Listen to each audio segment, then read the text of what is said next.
Like the many thousands of British tourists who come here every year, I'll take away unforgettable memories of this country's vibrancy and its beauty.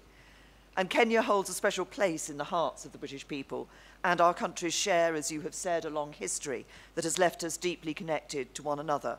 Indeed, of course, it was here that our monarch learned she would become queen. But the relationship we hold is about much more than those deep historical ties.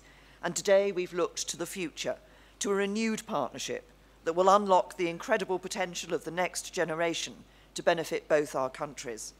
And we've agreed to build on the strong foundations of our relationship as we step up our cooperation to secure the prosperity and security that our people need and deserve.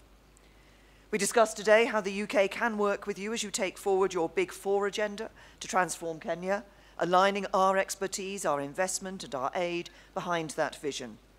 The UK is already the largest foreign investor in Kenya, and I've set out this week our ambition to be the G7's #1 investor in Africa by 2022.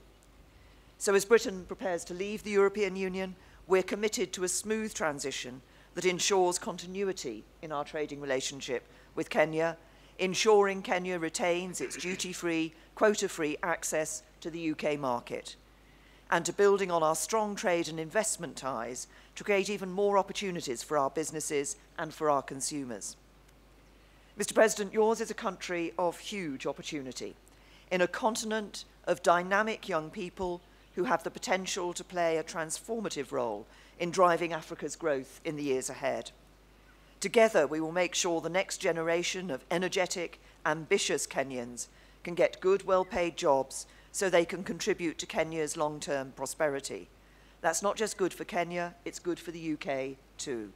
And we'll work with you and with governments across Africa to make sure your young people have the skills that business on the continent need to drive economic growth. This is a partnership for opportunity, but it's also a partnership for our shared security and stability. And today we discuss the work we're doing together to make both our countries and the world more secure. Already, British terrorists and child abusers are in UK jails because of our cooperation. This afternoon, we have signed a new compact that will see us expand our joint work on security even further. The UK is no longer just training our own military in Kenya, but training with Kenyans to promote stability in East Africa and beyond, and to build the continent's capacity to overcome its own challenges and deliver its own security. And later today, I will see our militaries training together in the techniques to identify and destroy improvised explosive devices. The UK continues to support the commitment of the brave Kenyan soldiers fighting in Somalia against Al-Shabaab, and I will announce a new package of funding to support the African Union mission in Somalia. And Mr. President, I was glad to hear you call for a transition from peacekeepers to stronger Somali security forces. This is what the UK wants too, and as we work towards this, we're leading international efforts to ensure AMISOM has the funding it needs to support its vital battle against terror.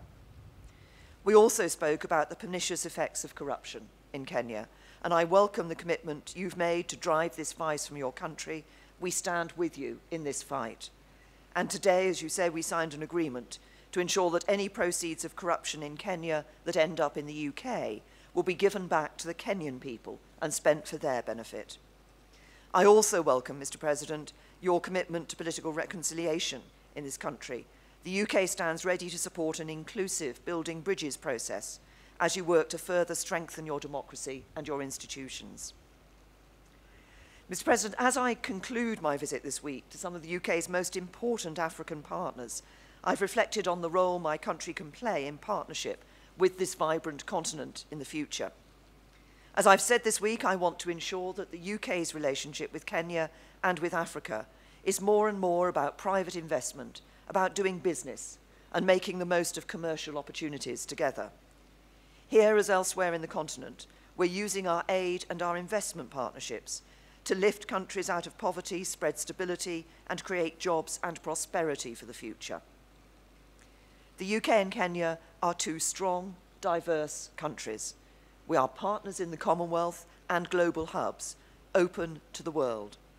We thrive because of the entrepreneurship and innovation of our people the strength of our democracies and our shared values. Our cooperation today makes our people safer, more prosperous and more secure, here in Kenya and in the UK. Mr. President, I will leave Nairobi excited by the huge opportunities of Kenya and of this continent, and I look forward to working with you in the years ahead for the benefit of both our countries. Thank you.